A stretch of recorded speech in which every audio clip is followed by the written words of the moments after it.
Boys and girls, children of all ages, welcome to Robert Sports Show. I'm your host, Robert.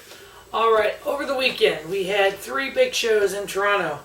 We had the Ring of Honor Summer Supercard, we have the NXT TakeOver Toronto 2, we had SummerSlam. NXT exceeded expectations for the most part, or met expectations. SummerSlam, well below expectations. Ring of Honor Summer Supercard, which we're going to go over right now, I would say it was about where expectations should have been. When Ring of Honor announced the Summer Supercard in Toronto, it was billed as a combination show of Ring of Honor, NJPW, New Japan Pro Wrestling, CMLL out of Mexico, and the NWA. Well, the NWA ended their relationship with Ring of Honor because they want to do their own studio show coming in the fall. Well, the CMLL part of this was one match. They had one 6-man tag. It was good. It was a good match, but there wasn't really a lot of that feel from CMLL that I was hoping for. Really, New Japan the same way. There was one team from New Japan Pro Wrestling. I just hated the way they portrayed it was supposed to be. But overall, the card was pretty decent. We had, first match of the card, we had the Kingdom, TK O'Reilly and Vinny Mastrola versus Whelen Enterprises, Brody King and PCO. Great little tag match to start the show. Whelen Enterprises getting the victory. I ended up giving it 3 1/4. We had PJ Black was supposed to face Silas Young. PJ Black here recently has kind of been toying with joining Lifeblood. I know he's been doing a lot of stuff with them, but he doesn't feel that he's been to the level of Lifeblood when it comes to being, I guess, the Honor and Ring of Honor. And so he had a match scheduled with Silas Young. Silas Young comes out and says, I don't want to wrestle you, blah, blah, blah. Well, PJ Black was like, well, I need an opponent. Who wants to wrestle me? Whelen Enterprises music hit. I thought it was going to be Flip Gordon at first. Whelen Enterprises' new protege. Nope, it was the leader of Whelen Enterprises, Marty Scurll. So we got an impromptu Marty Scurll PJ Black match. This is a really good match. I mean, was it great? No. Was it watchable? Yes. Did it tell a small story? Sort of. It was a good in-ring match. Marty Scurll getting the victory over PJ Black. I gave it 3 1/2. Next up, we have the Women of Honor World Heavyweight World Title on the line. We had champion Kelly Klein versus the #1 contender Tasha Steelz. I didn't think Tasha Steelz was going to win this, but I sure shouldn't thought it was going to be a better match than this. It was really shit. I mean, to be honest with you, I give it 2-star. Kelly Klein retained her Women of Honor title. Really wasn't nothing. I mean, at the end of the match, we had the Allure come out.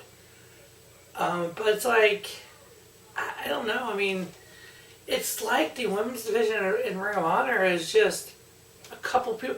Kind of like the women's division in AEW. But yeah, it's not great. But so we had Kelly Klein retain her Women of Honor title. Next up, we had just a kind of a random throw together tag match. But it was kind of good. We had Lifeblood, Mark Haskins and Tracy Williams. Oh, sorry, Mark Haskins and Bandito. I'm like, going against Jay Lethal and Jonathan Gresham, which has kind of been an interesting tag team. We all know Lethal, face of the company, blah, blah, blah. Jonathan Gresham, he's been noticed with some other indie companies as well. He's kind of got this little edge to him right now. It's almost like Mr. Nice Guy is getting pushed over, so I'm not going to be Mr. Nice Guy anymore. But for right now, I'm being nice. He's kind of this little edgier Jonathan Gresham, kind of a little, almost like wanting to turn heel, but not quite there yet. Kind of like his girlfriend, Jordan Grace. Kind of like that, kind of that edginess to him. So him and Lethal, they got along, but you can see a couple spots where like, hey, this maybe turned into a feud. Lifeblood ended up getting the victory. It ended up being a 4-star match. I mean, it's a great match. I mean, these 4 guys in the same ring, 4 of your most talented guys on the roster and together. Of course, you're going to have a great match. Next up, we had the Ring of Honor television title. We had Hot Sauce Tracy Williams, another member of Lifeblood, going against champion Shane Taylor. Shane ended up attacking Tracy Williams before the match started. So this match didn't even start. It was postponed. But it came back later in the card, and we ended up having it. You can tell that Tracy Williams wasn't himself. Shane Taylor ended up retaining the Ring of Honor television title. I gave it 2.5. It's just, you can just tell Tracy Williams was a bit off. Next up, we had a no DQ match, kind of a rematch from G1. We had Roosh versus Dalton Castle. Roosh is undefeated in Ring of Honor. He is the leader of Los Ingobernables de Japón out of Mexico. When Los Ingobernables was first created. And then went on to Japan. Now he is in here in Ring of Honor. Versus former champion Dalton Castle. Either Dalton Castle is with the boys or he's not with the boys. The boys came out with him. Dressed as matadors. It's like, fuck, this is horrible. This match, really, the no DQ part, I mean, it was decent. It was alright. Roosh ended up getting the victory. 3.25-star match. I'm hoping to see more out of Roosh. I'm hoping for him to maybe go after a world title. That'd be great. We'll see what happens. Now, the only match on the card, which was from CMLL, we had a 6-man tag match. We had, I'm not going to be able to pronounce these names correctly, but I'm going to give it a shot. Barbaro Caverniani, Hichisiro Templero versus Carlistico, which is formerly known as Sin Cara in WWE. Soberano Jr. and Stoka Jr. Coloristo's team get the victory. I love the Lucha Libre style of like the 6-man tags. That flippy kind of, oh my god moment style. I gave this match 4. I enjoyed the match tremendously.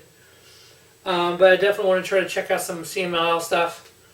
Got to get to know some of these guys. Same way with AAA. Trying to get to some of those guys as well.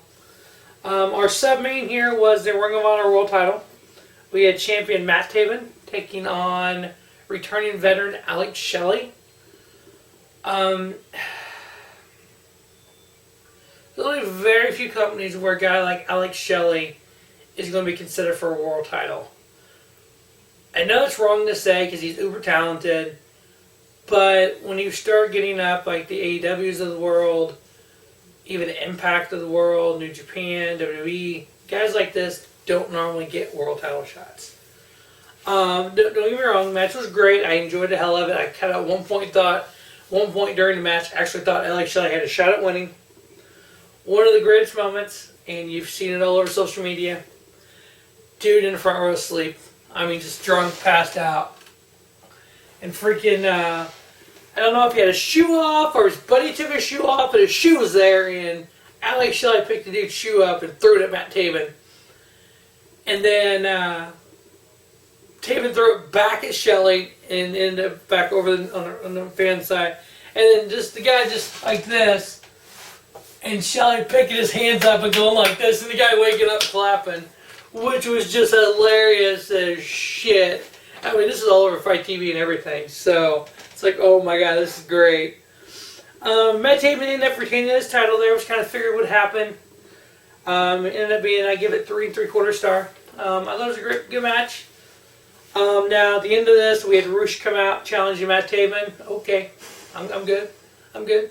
What I want to see is a Roosh versus Dragon Lee match for the Ring of Honor title.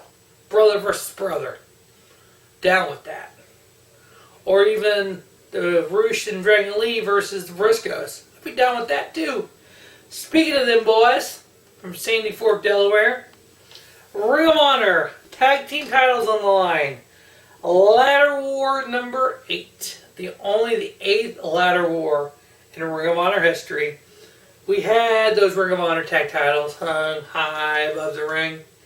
We had them boys from Sandy Fork, 11-time Ring of Honor tag team champion Mark and Jay Briscoe versus the Gorillas, the destiny of New Japan Pro Wrestling. I believe they're still New Japan Pro Wrestling tag team champions.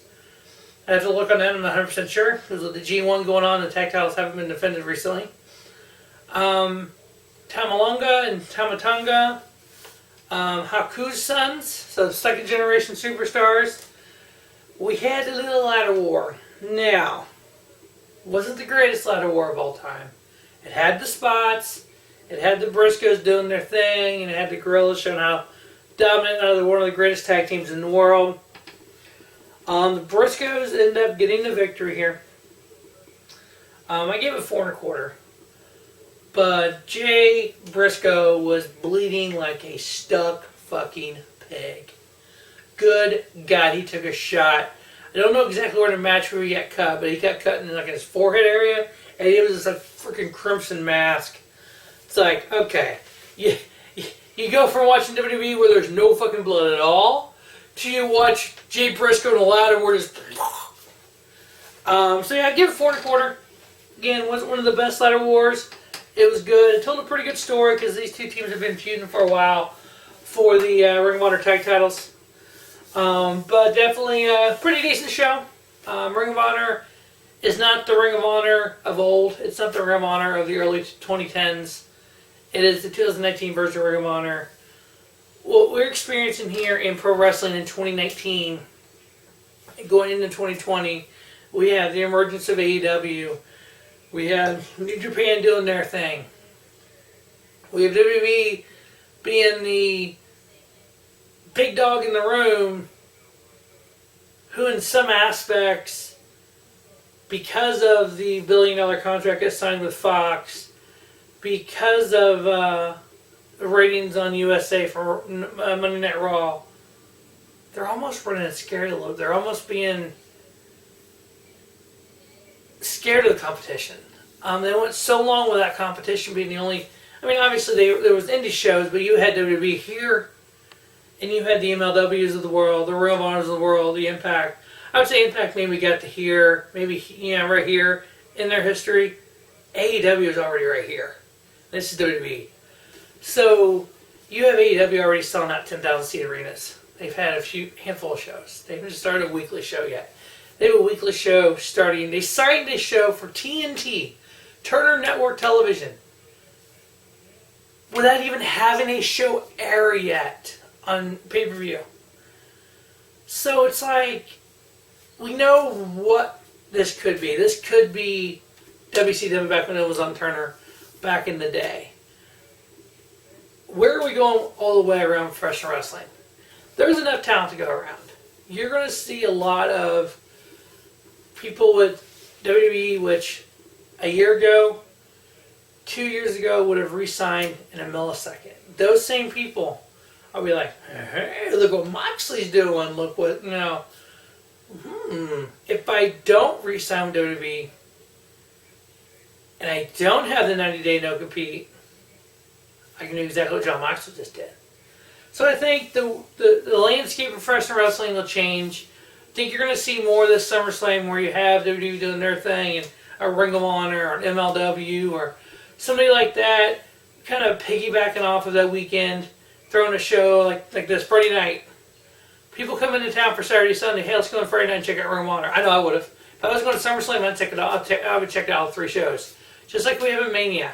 I think SummerSlam, Survivor Series, Rumble, Mania, those are going to be shows where companies are going to kind of go ahead of WWE and start throwing shows up, or maybe even the same way with AEW. They'll go ahead of an AEW. So if AEW, and it's already happening to a point, August 31st, AEW, All Out, Chicago. there's a company called Russell Warrior that's doing a show on Sunday in Chicago. So yeah, you already got it happening. But definitely, Ring of Honor needs to kind of step it up, get some new stars, freshen the product up a little bit. Overall, the show's all right, not great, but definitely thanks for watching the Rubber Sports Show. Make sure you check out the Takeover review and the SummerSlam review, all coming here on Rubber Sports Show. And guess what? We are weeks and days away from the NFL football season, the college football season, the CFL season here on Rubber Sports Show. Yes, I'm a little late. I'm going to start with Week 11 of the CFL season. Thanks to my Bridgewater's finest. I've been watching him, watched some of his CFL stuff. I thought I would jump into it. As always, thanks for watching Rubber Sports Show. And don't just have a great day. Have a spiffy day. Rubber Sports Show, your YouTube leader in sports show content.